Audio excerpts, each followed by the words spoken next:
Баршаға сәлем достар, бүгін шынайы өмірден алынған 2022 жылы шыққан «Криминальный город 2» киносына шолу жасаймын. Алдымен арнаға жазылып, осы роликке лайк баса кетіңіз. Ал ендеше шолуды бастаймыз. А ты кто? Я Борзый. Не Борзый? Бұл уақытта Кореяда 2008 жыл болып жатыр. Қаланың бандиттері мемлекетке білдірмей басқа елге қарай көшіп, істерін сонда жалғастыруды жоспарлайды. Көптеген банды өкілдері Кореядан кетіп Азияның оңтүстік бөлігіне ауысады. Бұлардың көпшілігі Вьетнам еліне кеткен болатын, және осы елге бір бизнесменнің баласы Йонги келген болатын. Оның мұнда келуіне себеп, осында бір қонақ үй салмақ ойы бар. Бірақ мұнда келіп, кореялық банданың қолына түсіп қалады. Бұл банданың басшысы Кан Хэ еді. Ол Йонгиді ұрып, өзімен бірге алып кетеді. Бұл уақытта Сеул қаласының тыныштығымен күресіп, қылмыстарын ашып жүрген детектив Согдо атты адам бар еді. Ол керемет төбелесе алатын. Және осы қасиеті Масокдоға көмегін тигізді. Кейін жұмыс бойынша Согдо жаңағы бала Йонгиді табу үшін тапсырма алады. Ал оның жанында серік ретінде Ильман жіберіледі. Бұл екеуі елге ұшып жетеді. Онда барғанда сол жердің жергілікті офицері қарсы алады. Оларға қонақ жайлығын көрсеткен соң, осы іске қатысы бар деген адамдарды олардың алдына келеді. Ол Джон Хун еді. Бірақ бұл жігіт өз айыбын мойындаудан бас тартып, өзінің егізі бар екендігін айтады. Кейіннен мұның сөздерін тексермекке, оның егізіне барғанда ол ендігі өліп қалған екен. Бұлар қайта Джон Хунмен айналыса бастайды. Оны тергеуге алған кезде ғана Джон Хун өзінің билікке қарсы қылмыстар жасағандығын айтады. Ал Йонги атты бала ұрланған күні ол егіз бауырымен бірге қылмысты жасаған екен. Кан Хэ оларға үлкен көлемде ақша ұсынған. Кейін олар Йонгиді ұрлаған соң жолда келе жатқанда ол қаша жөнеледі. Бірақ бұлар қылмыскерлер оны қуып жеткенде Кан Хэ келіп Йонгиді ұрады. Оның керектігін білген жанындағы жігіт Кан Хэге қарсы шыққанда Кан оны өлтіріп тастайды. Кейін осы екеуі Кан Хэні тыңдай бастайды. Сол күні кешкісін екі адамның мәйітін алып жерге көмеді. Бірі Йонги еді. Ал Кан Хэ бұл кезде Йонгидің қолындағы бар ақшасын алған еді. Бірақтан бұл ақша Кан үшін аздық етті. Сондықтан оның бай әкесіне, ол өлген болса да оны тірі деп ақша сұрай бастайды. Бірнеше күн өткен соң, өте үлкен сомадағы ақшаны алады. Кан осылай ақшаның астында қалған кезде, ондай баскесер жауызға жұмыс жасамаймын деп, Джон Ху бауырымен бірге қашқан екен. Кейін өзі қылмысын мойындап полицияға берілді. Ал бірақ Джон Хуның бауырын Кан тауып алып өлтіріп кетеді. Ал Масок пен жанындағы серіктестері Джон Хуның мәйіттерді көмген жеріне барады. Кейін ол жерден Йонги мен бір-екі қылмыскердің мәйітін табады. Ал мұнда келген Вьетнам полициясы бұл Кореядан келген детективтердің еркін тергеу жүргізіп жүргендеріне наразылық білдіріп, соларды елдеріне қайтуын талап етеді. Кейін Масокқа өзінің Кореядағы әріптестерінен хабар келеді. Айтуынша Вьетнамның Рака атты адам басқаратын бандасының бірі Кан Хэнің қолына ақша түскенін біліп, оны ұстауға бет алғандығы жайлы хабарлайды. Ал осы уақытта Рака болса, Кан Хэнің қолындағы ақшаларды алып үлгерген еді. Ал Канның өзі жоқ. Қолына бір шимадан ақша алған Раканың мекеніне Масок барады. Бұл жерге келгенде оның адамдармен төбелесіп, біразын талдырып жеңеді. Кейін қолына қару ұстаған Раканы қарусыздандырып, қолға түсіреді.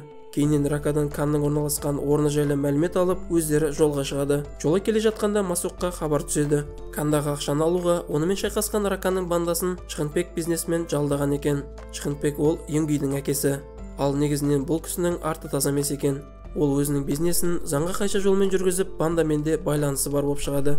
Оның үстіне ұлы Йонги жоғалған кезде полицияға да хабар бермеген екен. Кейін ұлы өлген соң, Канды өлтіріп оған берген ақшасын қайта алуды көздейді. Масок осы ақпаратты естиді. Ал бұл кезде Кан бір аумаққа қоныстанып жатыр. Жанында серіктесі бар еді. Бірақ бұл жерге келген тек қана ол емес, Чхынпектің де адамдары бар. Олар Канның ақшасын ғана емес, басын алуды да көздеп отыр. Кан мен оның досы мұнда келгенде әлдененің дұрыс еместігін сезіп, қарсыластарымен шайқаса кетеді. Шайқас кезінде екі банда да аяусыз бірін-бірі өлтіріп, ақырында Кан тірі қалады. Кейін бұл адамдардың Чхынпектің адамдары екенін біліп, оған хабарласып сені өлтіремін деп айтады. Бұлар шайқас болған соң, Масок өзінің досымен бірге осы Кан орналасқан ғимаратқа келеді. Ал Кан оларға шабуылдап, Масоктың досын жаралайды. Кейін Масок та бұлармен шайқасқа кіріседі. Ол бір уақытта екі адаммен төбелесіп, ақырында Канға қашуға мүмкіндік беріп қояды. Ал кейін мұнда қалған Канның әріптесімен төбелесіп, оны аяусыз ұрып тастайды. Ал Масоктың досы ауруханаға түседі. Масокқа Кореядан ақпарат келеді. Айтуларынша осы уақытқа дейін Йонги Канның қолына түскен жалғыз адам емес екен. Осыған дейін Кан бірнеше бай адамдарды ұрлап ақша талап еткен. Ал ол ұрлаған адамдарының бірі де тірі оралмаған. Кейін Масок пен оның досын Вьетнам полициясы қайта Кореяға жіберетіндіктерін біледі. Басты себеп ол шетелде міндеттерін асыра пайдаланған. Кейін Масок жаңағы ұрып тастаған Канның адамына барғанда, ол ауырып жатып Канның Кореяға Чхенпекті өлтіруге кеткенін айтады. Масок Кореяға оралады. Онда барғанда Канды күтіп алуға дайындалады. Әуежай камераларына үңіліп, күзетті күшейтіп, оны аңдуға кіріседі. Чхенпек те бұл кезде өзін өлтіруге Канның келе жатқанын біледі. Сол себепті бірнеше банданы жалдап, осы Канды өлтіруге жұмсайды. Ал Масокқа бастық полиция Канның ұрлап кетіп, артын өлтірген адамдарын жерлеу рәсіміне жібереді. Яғни Йонгидің оның мәйітін қалаға әкелген болатын. Онда барғанда оның анасын көреді. Анасы болса Масокқа рахметін айтады. Бұл кезде Кан қалаға келді, бірақ оны полиция ұстай алмайды. Көлігі табылды, бірақ ізі жоқ.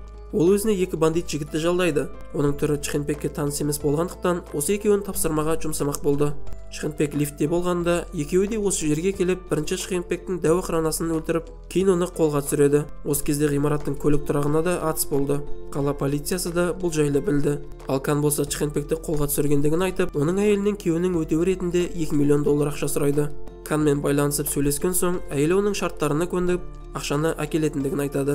Ал Кан болса тек жалғыз өзің, көлік жүргізушімен ғана келесін. Ал егер таныс емес біреуді байқаса, бірден сол сәтте Чхенпекті атамын дейді.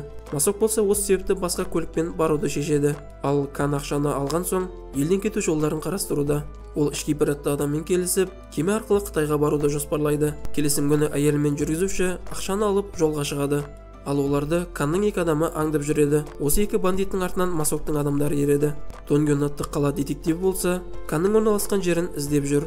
Жолай келе жатқанда, Кан әйелмен байланысқа шығып, келісім орнының өзгергенін айтады. Донгюн болса іздегеніне жетіп, Канның орналасқан мекенін табады. Онда барғанда жаралы жатқан Чхенпекті көреді. Ал осында Кан келіп, детективпен төбелесіп, оны пышақтап тастайды. Кейін Канның жолы болып, мұнда келген полициядан қашып кетеді. Детектив осы уақытта Масокқа хабарласады.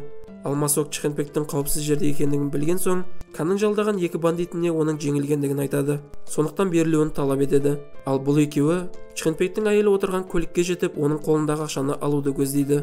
Олар ақша салынған көлікті қуып жетіп, көлік тұрағында соқсады. Ал кейін бандиттердің біреуі әйелдің артынан кетсе, бірі жүргізуші Исумен төбелеседі. Ису оны көлікпен лақтырып жібереді. Ал ғимарат ішінде қашып жүрген әйелге бандит жетіп, оны өлтіріп ақшасын алғалы жатқанда, Масок келіп, ол бандитті есінен талғанша ұрады. Ал Ису болса қолына чемодан толы ақшаны алып қашуға тырысады, бірақ көлікпен соғылады. Мұнда Кан келеді. Ол полицейлерді пышақтап тастайды. Кейін таксимен ақшаны алып қашып кетеді.